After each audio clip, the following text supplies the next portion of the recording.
This movie is a horror film. Yep, you heard that right. Home Alone is a horror film. And the sad part is that it's been posed as a comedy drama. We've been led to believe that this is some funny ass ish, when in all actuality, it's scary as hell. I'll break down the movie in a few seconds.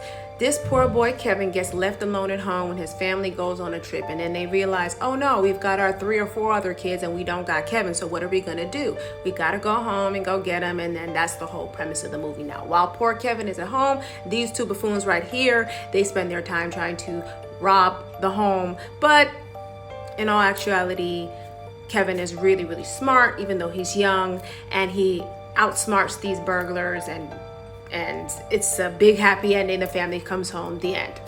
I know you Gen Zs are probably like, that's pretty mother effing stupid, and yeah, okay, it kind of is, but we were watching it and we loved it and it was funny as hell. So, and they actually made a Home Alone 2 and a 3.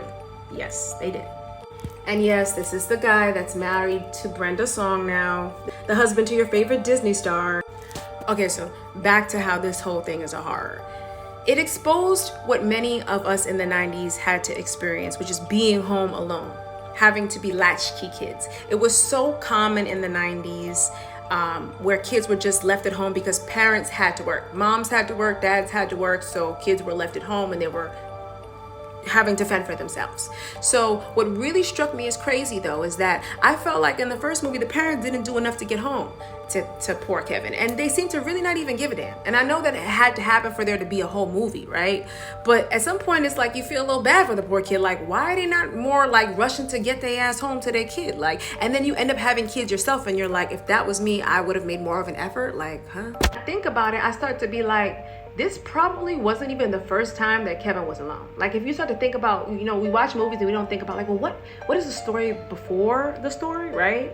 But I feel like they probably left this kid at home. And the way that he fends for himself in this situation is like, oh yeah, he's used to being alone already. Like, he's used to being on the lookout and being a step ahead, because not just because he got brothers or sisters, but like he's probably used to handling things on his own.